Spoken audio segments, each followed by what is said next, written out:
Don't spend your inheritance all at once, my cruel brother-in-law Alistair smirked, deliberately humiliating me before the entire village.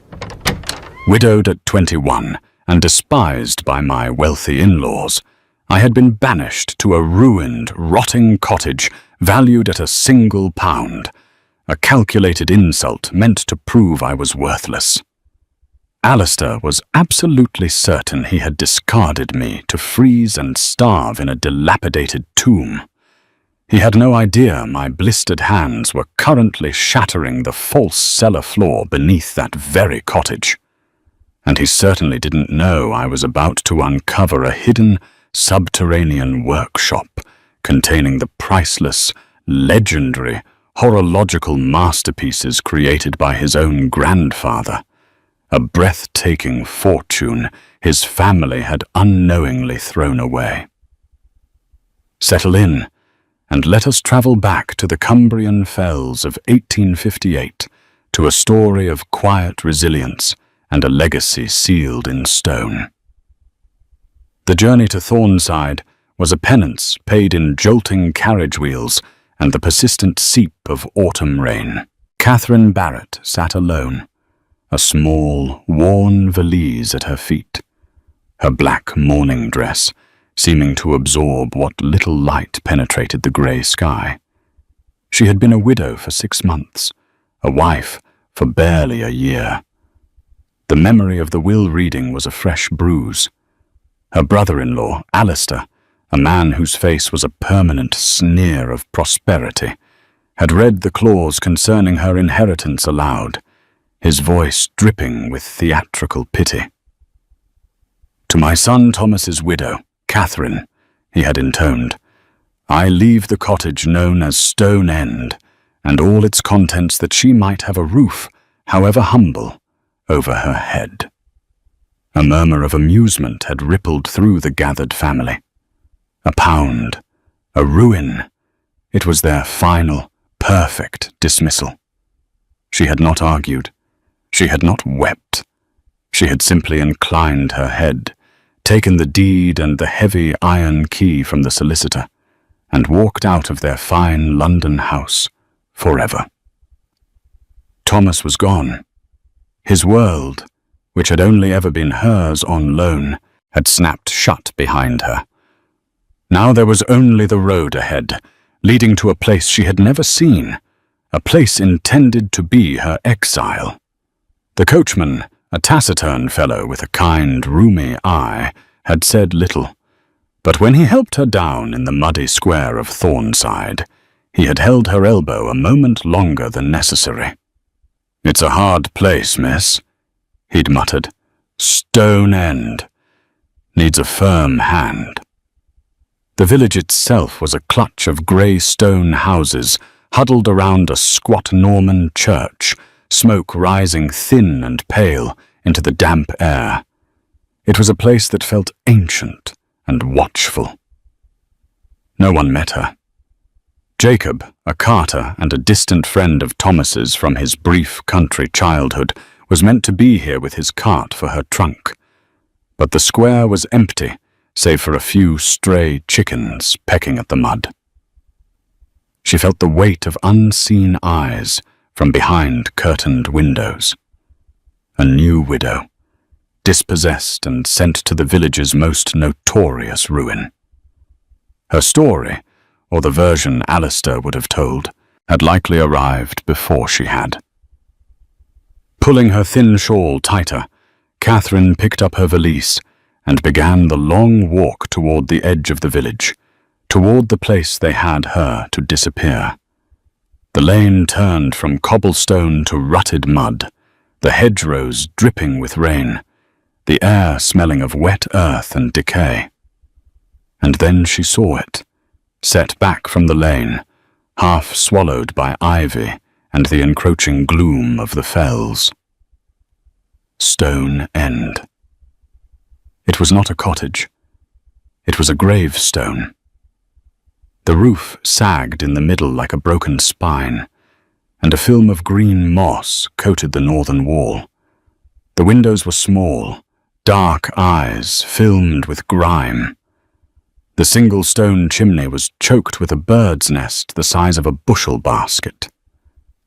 For a long moment, Catherine simply stood in the lane, the rain plastering strands of hair to her pale cheeks, and let the sheer desolation of the place wash over her.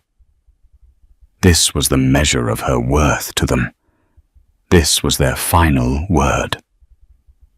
She thought of Thomas, of his quick laugh and the warmth of his hand, a memory so sharp it was a physical pain. He would have hated this. He would have raged against his family's cruelty. But Thomas was in a churchyard in London, and she was here with a heavy iron key in her hand. Taking a slow, steadying breath, she pushed open the rickety gate, its groan a long, mournful complaint. The path was lost to weeds, but she pushed through them, her boots sinking into the soft ground. The air grew colder as she approached the door, a thick, damp cold that emanated from the stones themselves. The lock was stiff with rust. It took all her strength, her slight frame braced against the weathered oak, to turn the key. It finally gave with a shriek of tortured metal, and the door swung inward on a single protesting hinge, opening into a darkness that smelled of mildew, cold soot, and the slow, patient rot of abandoned things. The interior was a single large room, dominated by a cavernous hearth, black with the smoke of 1,000 long-dead fires. A few pieces of broken furniture lay scattered about like skeletal remains. A three-legged stool, the ghost of a table, a cot frame with its ropes gnawed through by rats. Rain dripped steadily from the ceiling into a puddle on the flagstone floor. Each drop a tiny echoing tick, like a clock measuring out the cottage's slow demise. There was no comfort here, no welcome. This was not a home. It was a test, a challenge to her spirit. As dusk began to bleed into the small, dirty windows, Catherine set down her valise. She had nothing but the clothes she wore, a few keepsakes, and a small purse with barely enough to last the winter. She was alone, forgotten, and housed in a ruin. That first night, she did not sleep on the broken cot. She swept a corner of the floor clean with a branch of heather pulled from the thatch and laid her shawl down on the cold stone. She had a few candles and a tinder box, and by their flickering light she explored her inheritance. The room was just as it seemed, empty and decaying, but there was another door, a low, narrow one of planked wood next to the hearth. It was not locked, only swollen shut in its frame. Putting her shoulder to it, she forced it open. It led to a steep, narrow set of stone steps, descending into an absolute earthen blackness. The air that rose to meet her was cellar damp, a smell of packed earth and profound stillness.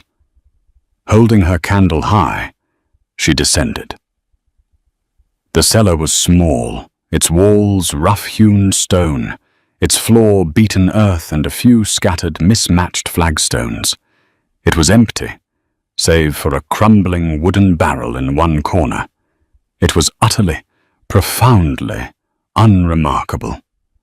And yet, as she stood there in the wavering candlelight, something felt wrong.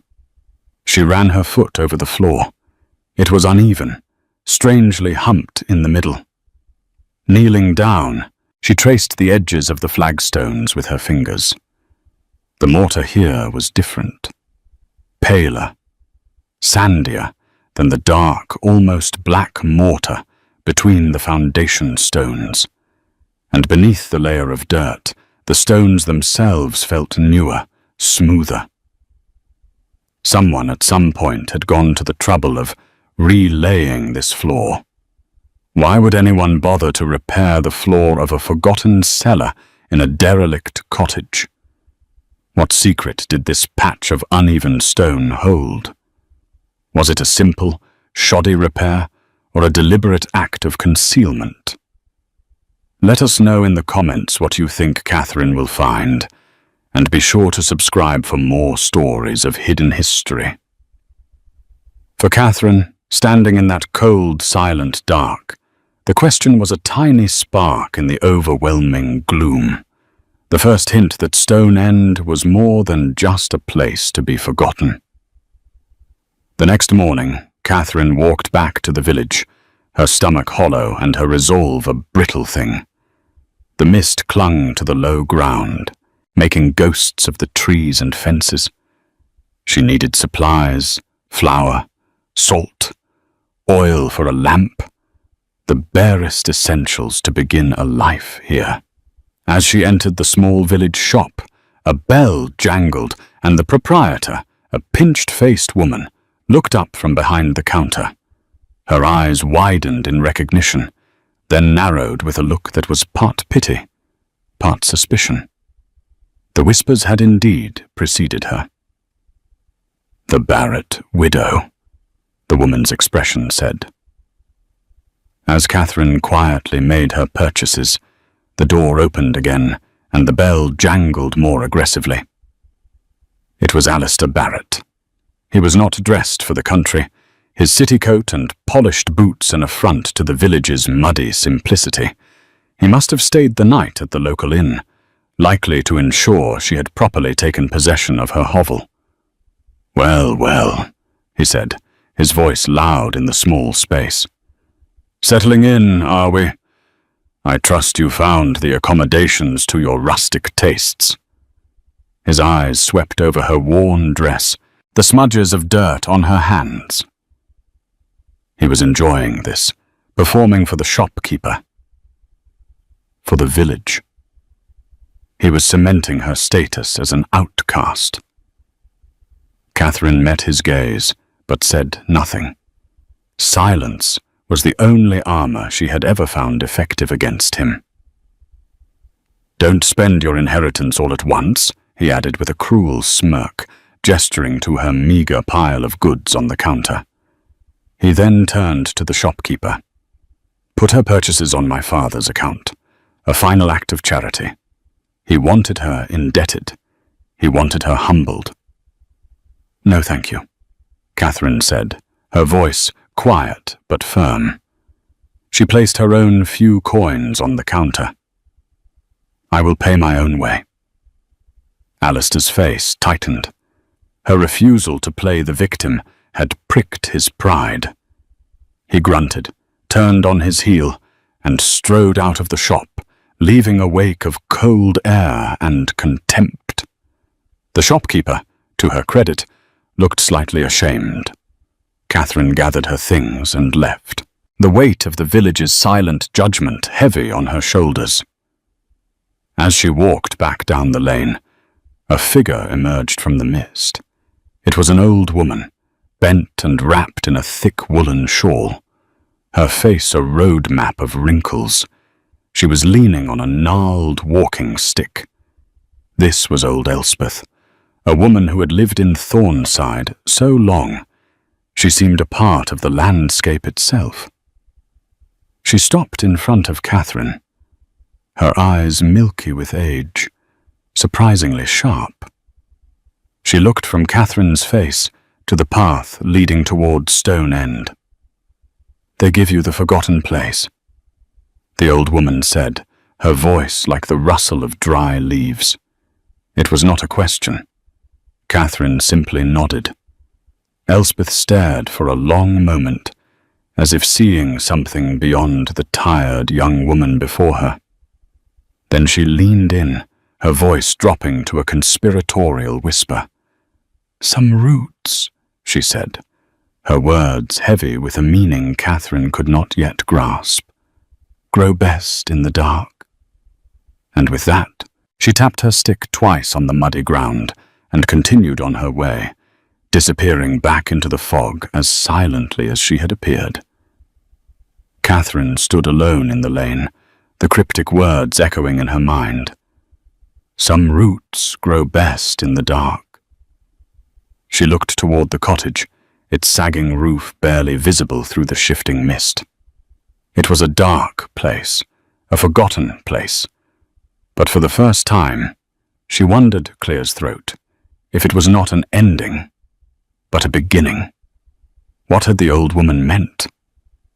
As the day wore on, the mist, Clear's throat, thickened into a persistent, chilling drizzle.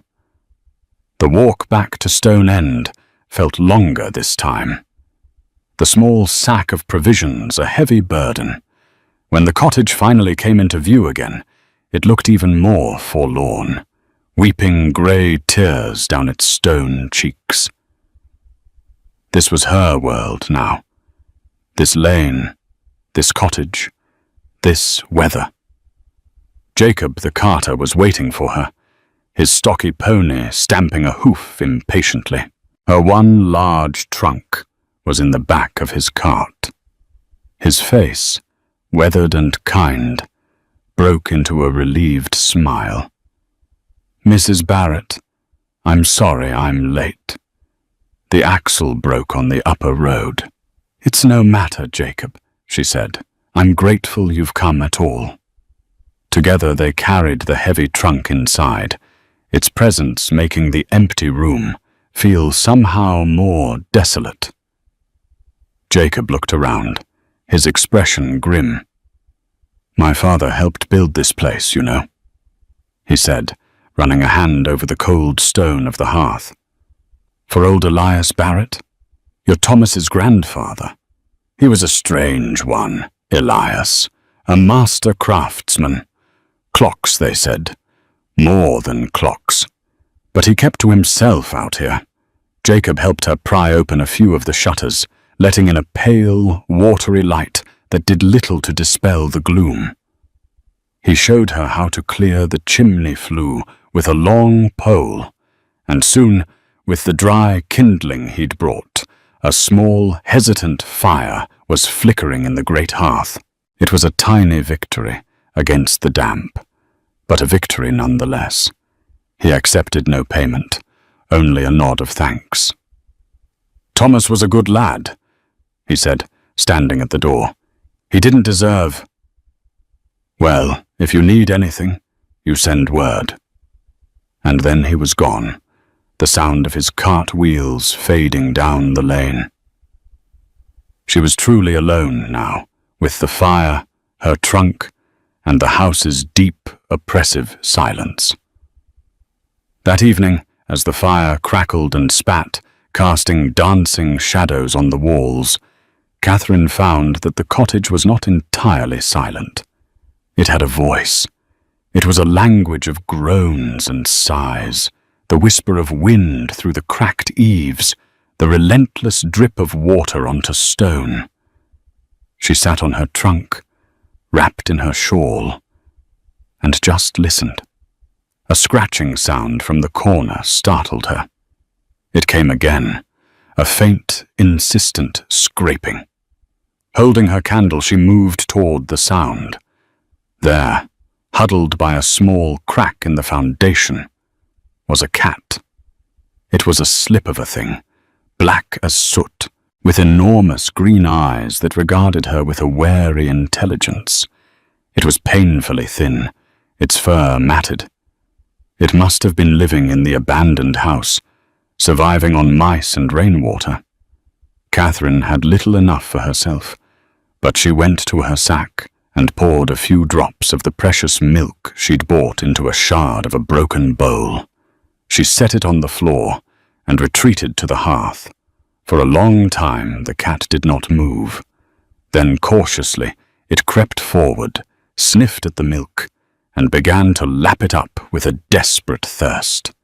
When it was finished, it did not run. It curled up just beyond the circle of firelight, a small, dark shape against the darker stones, and began to purr, a sound as soft and rhythmic as the dripping rain. Catherine felt a loosening in her own chest. She was not entirely alone.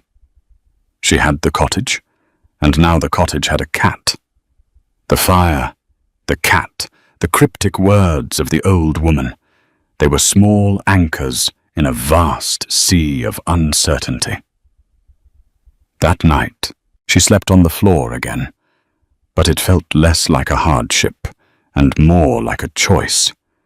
She was listening to the house, learning its language before she tried to command it. The question of the cellar floor remained, a quiet, persistent hum beneath the other sounds of the night. Days turned into a week. Catherine established a routine born of necessity. Each morning, she fetched water from a well half hidden in a thicket of ferns behind the cottage. The water was clear and cold, a small, clean mercy in a world of damp and decay. She spent her days in a flurry of relentless, back-breaking labor. She scrubbed the grime from the windows, letting in more of the pale autumn light. She swept years of soot and birds' nests from the hearth. With clay and moss packed into the worst of the cracks in the walls, she began to fight back against the persistent drafts. The cottage resisted her, a stubborn old beast unwilling to be tamed. But Catherine was just as stubborn. Her hands, once soft, became chapped and calloused. Aches settled deep into her bones, but with every task completed, a small piece of stone end became hers, not by deed, but by effort. The black cat, whom she had started calling Soot, was her constant shadow, a silent, watchful companion. One afternoon, determined to make the cellar less of a damp, forbidding pit, she took a bucket and a stiff brush down the narrow stone steps. The air was still and cold, heavy with the smell of earth. Soot followed her, but stopped at the top of the stairs, his green eyes glowing in the gloom, as if sensing a boundary he should not cross. Catherine began her work, scrubbing the moss and slime from the stone walls. As she worked her way around the small space, she returned again and again to the floor. The more she looked, the more certain she became. The central patch of flagstones was an intrusion. They did not match the worn, ancient stones at the periphery. They were laid with less skill, the gaps between them wider, and filled with that newer, sandier mortar. She ran her hand over the surface again. Near the center, she felt it. A faint but distinct current of air. It was colder than the rest of the cellar air, and it smelled cleaner. Like deep earth and stone, not mildew. She knelt, pressing her ear to the cold flagstone. Silence. But the draft was undeniable. It was coming from beneath the floor. Why would there be a draft from solid ground? The memory of old Elspeth's words returned. Some roots grow best in the dark. Was this the darkness she meant? A place beneath a place? The thought was both thrilling and terrifying. She had no tools to speak of, only a small, rusty iron poker from the hearth. For now, she could do nothing more. She set the thought aside, telling herself it was just a trick of the strange old house, a draught from some forgotten drain or fissure in the rock. She finished scrubbing the walls and went back upstairs, but the mystery of the cellar floor had taken root in her mind. It was a loose thread, and she knew with a certainty that settled deep in her gut that she would have to pull it. That night, the wind rose, howling around the cottage, rattling the window frames. It sounded like a mournful voice trying to tell her something. A secret the house itself was desperate to keep, or perhaps to reveal. The question was no longer if she would investigate, but when. The following week, a cold, hard frost settled over Thornside, turning the fells a brittle silver and hardening the mud in the lane to iron. The work of making the cottage habitable became more urgent. Catherine spent 2 days patching the worst of the holes in the roof with bundles of heather and tar she bought in the village. A perilous task that left her trembling with exhaustion and fear of heights. During this time, she tried to ignore the cellar. She told herself it was a foolish fantasy, that a young widow alone had more practical concerns than phantom drafts and uneven floors. But the thought of it was a constant low thrum beneath her daily labors. It was the house's secret heartbeat. Finally, she could ignore it no longer. One morning, armed with the iron poker and a small hammer Jacob had left for her, she descended the steps, her heart thudding with a mixture of dread and anticipation. Soot sat at the top of the stairs, a silent sentinel. She chose the stone where the draught was strongest. Kneeling on the cold, damp ground, she began to work at the mortar with the tip of the poker. Clear's throat. It was harder than she expected. The sandy mixture was brittle, but it had been packed in tight. For over an hour, she chipped and scraped, her breath pluming in the frigid air. Her fingers grew numb, her back ached, but she did not stop. The labor was a kind of conversation with the past. Who had laid these stones? Why had they taken such care to seal them? Her hands were learning the story the house would not speak aloud. The mortar crumbled away, bit by bit, falling like coarse sand onto the surrounding stones. Finally, she had cleared a deep groove along one side of the flagstone. She wedged the tip of the poker into the gap and put her full weight on it, using a smaller stone as a fulcrum. The poker groaned. The stone did not move.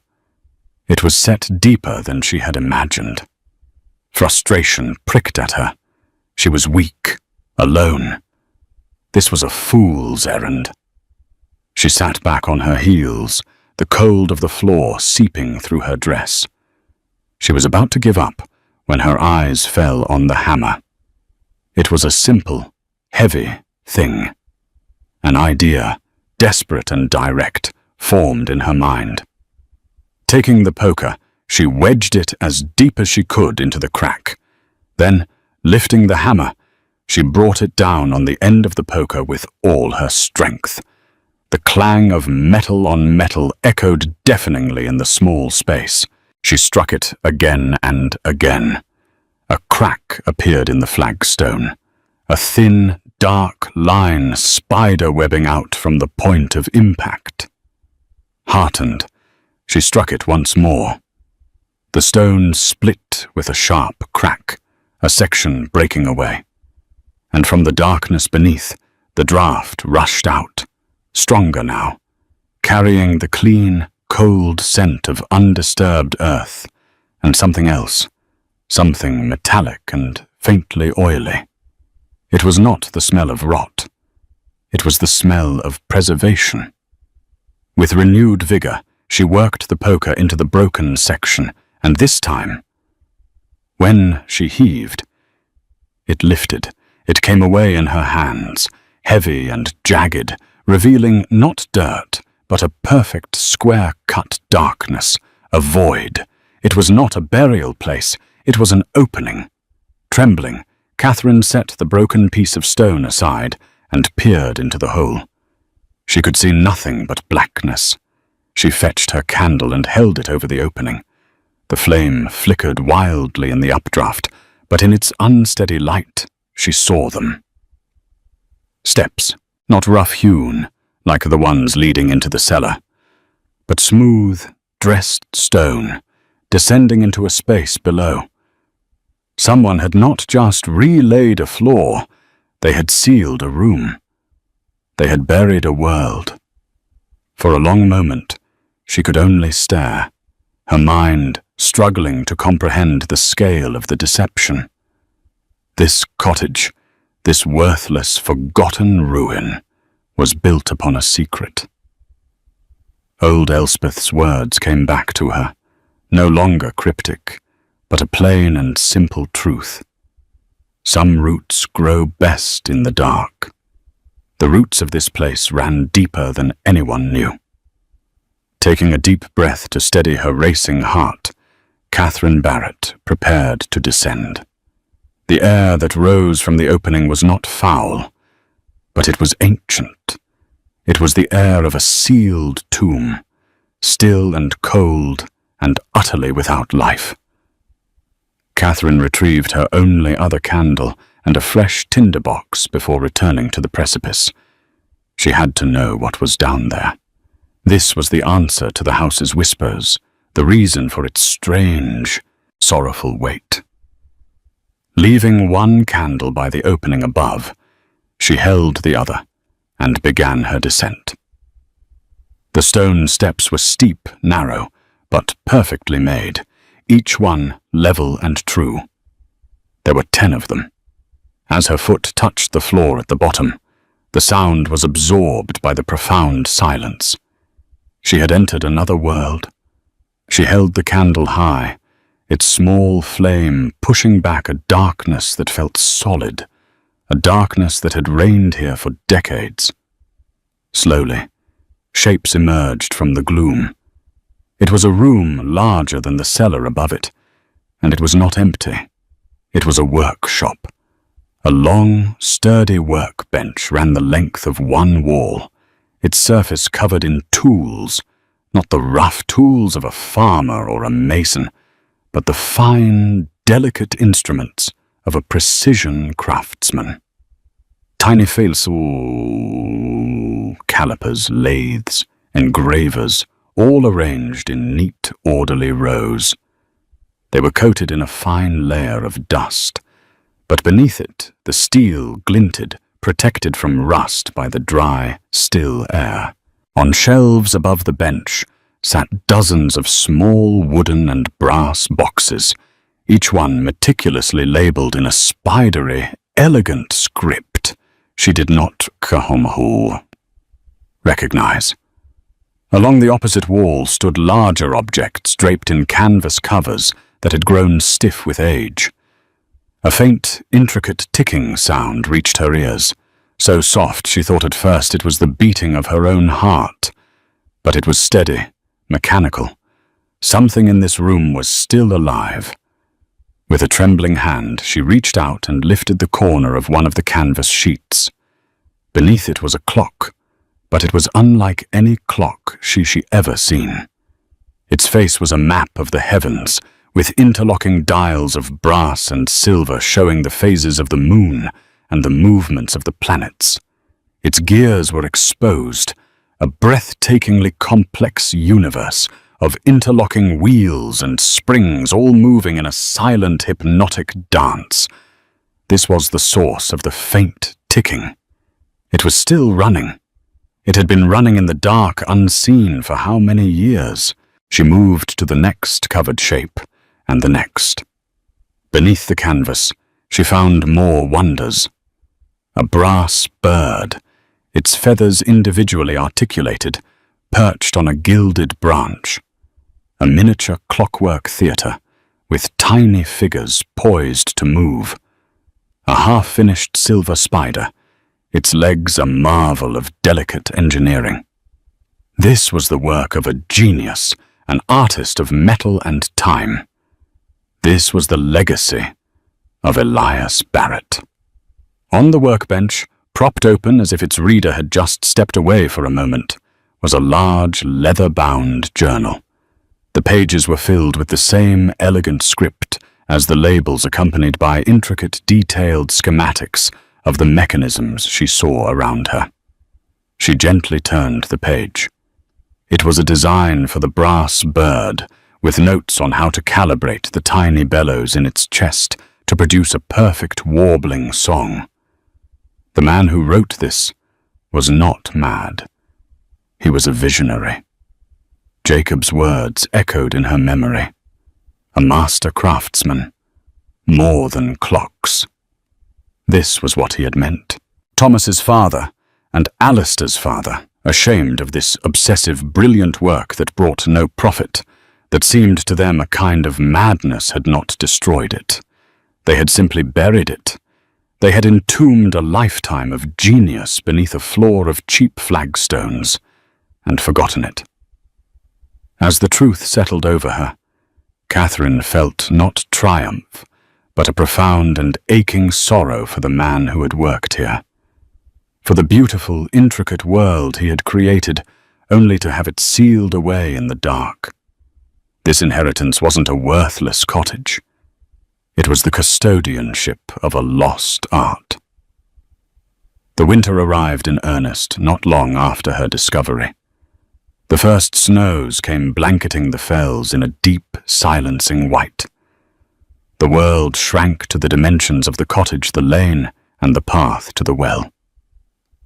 Catherine divided her time between the world above and the world below. Upstairs, she survived tending her small fire, mending her clothes, living a life of frugal simplicity. Downstairs in the hidden workshop, she began to learn.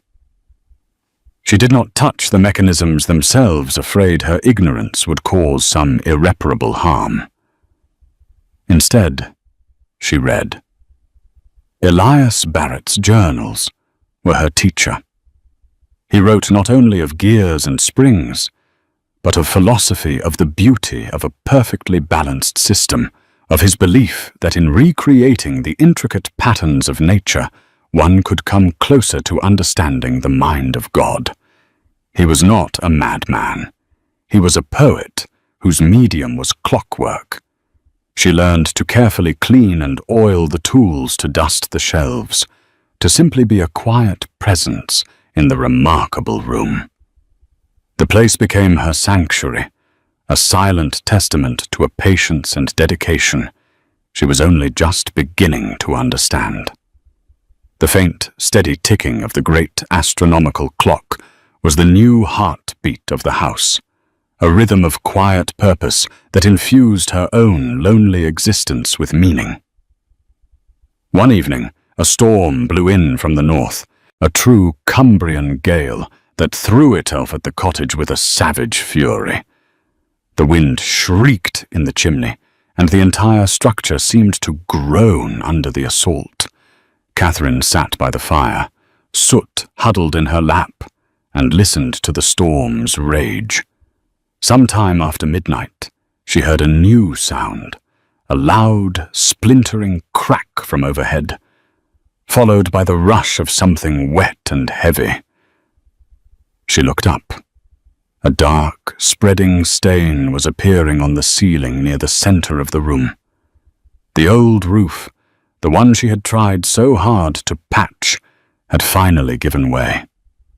Water began to pour in, not a drip, but a steady, icy cascade splashing onto the floor.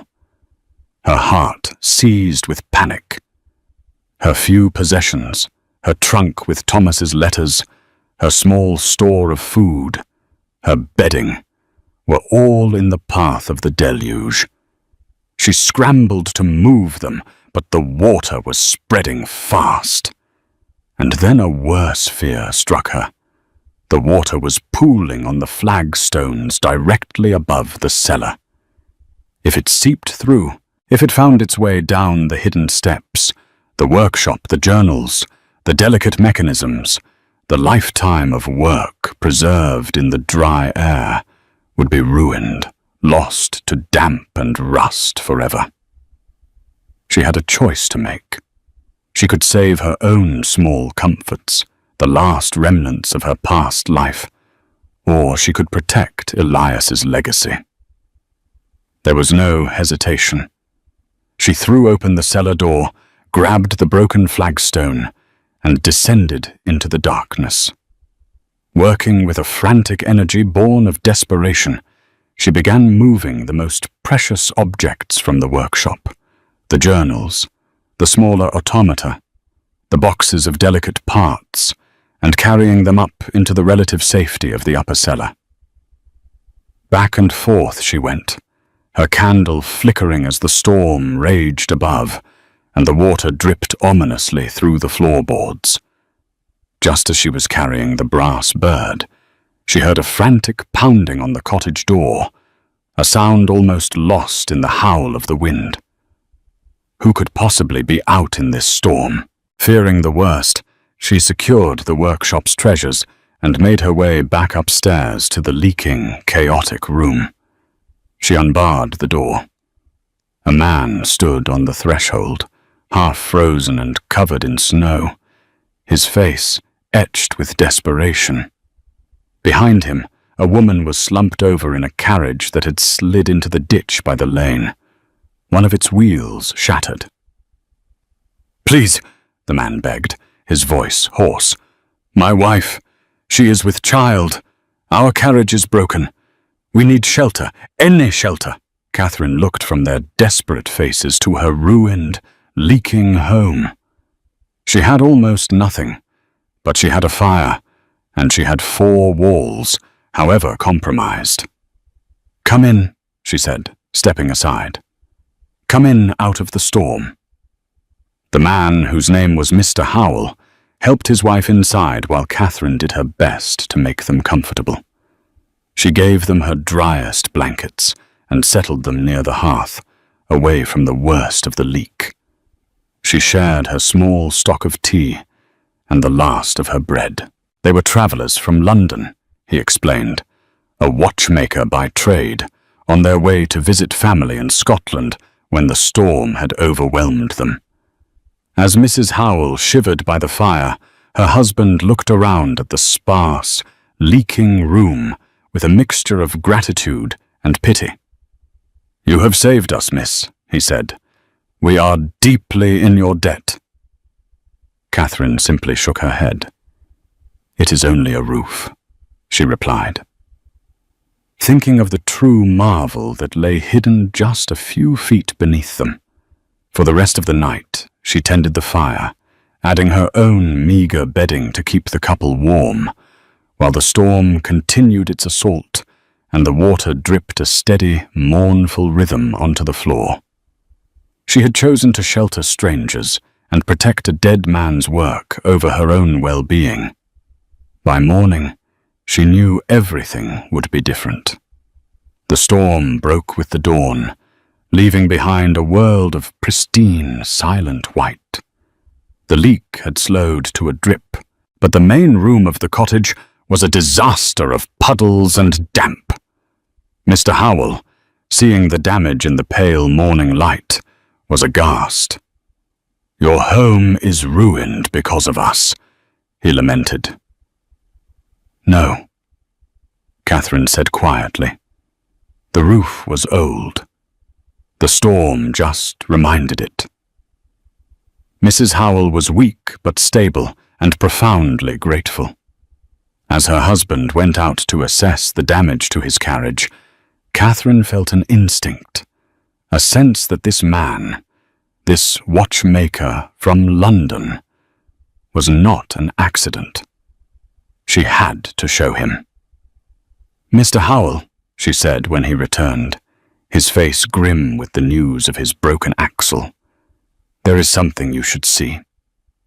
Puzzled, he followed her to the cellar door. She led him down the steps, past the treasures she had rescued, and then down again into the hidden workshop. She held her candle high. As his eyes adjusted to the light, Mr. Howell stopped dead. His jaw fell open. He walked forward as if in a trance, his skilled hands hovering over the great astronomical clock, his gaze sweeping across the workbench, the tools, the shelves of parts. He let out a low whistle of pure, unadulterated awe. "Good heavens," he whispered, his voice filled with a reverence that bordered on worship. This is the work of Elias Barrett." Catherine stared at him, astonished. "You know his name?" "Know his name?" Mr. Howell turned to her, his eyes shining. "My dear young woman, in my world, Elias Barrett is a legend, a myth, the greatest horological mind of the last century. They say he vanished, went mad from his work. No one knew what became of his workshop. It was considered the lost grail of our craft. He spent the next hour moving through the room, gently touching the mechanisms, studying the journals, his expert eye seeing things Catherine had only guessed at. He identified the brass bird as an automaton of unparalleled complexity, the silver spider as an attempt to create a self-regulating escapement based on organic movement. "This isn't a workshop," he declared, his voice trembling with emotion. "It's a cathedral." 2 days later, the lane to Stone End was a hive of unexpected activity. Jacob, summoned by Mr. Howell, had arrived with men to repair the carriage, but he was not alone. A carriage followed him, a fine enclosed brougham from which 2 men emerged. One was the village solicitor, Mr. Davies, a man Catherine had only glimpsed from a distance. The other was Alistair Barrett. Alistair's face was a thundercloud of fury. He had clearly been summoned from the inn by the solicitor. "What is the meaning of this?" he demanded, striding toward the cottage. "I hear you've been tearing the place apart. This property is still under the estate's purview, you know. I have half a mind to have you evicted for damaging it." Before Catherine could respond, Mr. Howell stepped forward, his demeanor calm but authoritative. "Sir," he said to Alistair, "you are standing on the threshold of what may be the most important horological discovery of our age." The solicitor, Mr. Davies, cleared his throat. "Mr. Barrett, I have been made aware of certain fixtures and contents of this property, not itemized in your father's will. As the will grants Mrs. Catherine Barrett the cottage and all its contents, it would seem this remarkable workshop is in fact hers." Alistair's face went from red to pale. He stammered, speechless, as Mr. Davies and a now very intrigued Jacob were led down into the workshop by Mr. Howell. Catherine watched Alistair's face as the sounds of astonishment rose from below. She saw his arrogance crumble, replaced by a dawning, sickening understanding of what his family had thrown away. They had buried a treasure they were too ignorant to recognize, and in their spite had handed it to the one person who had the patience to unearth it. When he finally looked at her, his sneer was gone, replaced by a look of grudging, bitter defeat. He turned without another word and walked back to his carriage, humbled not by a confrontation, but by the quiet, irrefutable truth of the treasure he had so smugly dismissed. The villagers who had come out to watch the commotion began to whisper amongst themselves. Their glances toward the little stone cottage no longer filled with pity, but with a new and burgeoning respect. The story of Stone End was being rewritten. Months passed. Spring arrived, and with it a gentle green tide that seemed to wash the hardship of winter away. The roof of Stone End was repaired, properly this time, paid for by a modest advance from a London museum to which Catherine had agreed to loan one of Elias's smaller clocks for exhibition. Mr. Howell had become a staunch friend and advocate, ensuring that the world knew of Elias Barrett's genius, but also fiercely protecting Catherine's privacy and ownership. The world began to make a quiet pilgrimage to her door. Scholars, craftsmen, and the curious. They did not come to buy, but to see, to learn. Catherine, with the quiet counsel of Mr. Davies and Mr. Howell, established the workshop as a place of study, a working museum dedicated to the preservation of Elias's craft. She refused all offers to sell the collection, seeing herself not as its owner, but as its keeper. The village of Thornside, once a place of whispers and sideways glances, now treated her with a quiet reverence. They spoke of her not as the Barrett widow, but as the guardian of Stone End. Old Elspeth would sometimes stop by the gate and nod, a knowing smile on her ancient face. Alistair Barrett was never seen in Thornside again. The cottage itself seemed to breathe easier, its stones settling into their new purpose. The garden, which Catherine had cleared and planted, was beginning to bloom.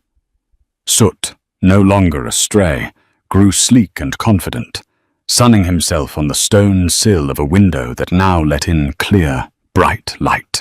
Catherine's life was no longer one of mere survival, but of quiet, steady purpose. She spent her days in the workshop, not just preserving, but learning. Under Mr. Howell's long-distance tutelage, she began to understand the intricate language of the clocks. She learned to clean and assemble the delicate mechanisms, her once chapped hands developing a surprising dexterity and grace. One evening, as the golden light of the setting sun streamed through the workshop's newly cleaned window, she sat at Elias's bench. Before her was the little brass bird. For weeks, she had been studying his journals, following his schematics, and had finally finished the last delicate connection in its complex internal mechanism. With a small custom-made key, she wound the spring. There was a soft whirring sound, a series of clicks, and then the bird lifted its head. Its tiny beak opened, and a sound filled the silent workshop. Not a metallic screech, but a perfect, clear, liquid note of song. It sang a short, beautiful melody that echoed the birds in the garden outside, then fell silent. A tear traced a path through the fine layer of dust on Catherine's cheek. She looked around the room at the ticking clocks, the patient, waiting automata, the legacy of a man she had never met but knew intimately. She thought of the mockery, the exile, the cold, and the dark. They had meant to bury her in a forgotten place. Instead, they had let her home. In a quiet voice, she spoke to the silent listening room, giving voice to the moral of her long journey. "He didn't bury a failure," she murmured, her hand resting gently on the brass bird. "He planted a seed. Thank you for staying with us for this story of quiet discovery and earned dignity. It's a powerful reminder that true value is often hidden beneath the surface the world has chosen to ignore." If you were moved by Catherine's journey, please leave a like and tell us in the comments which part of her discovery resonated with you the most. Be sure to subscribe for more stories of hidden legacies and unexpected triumphs. We'll see you next time.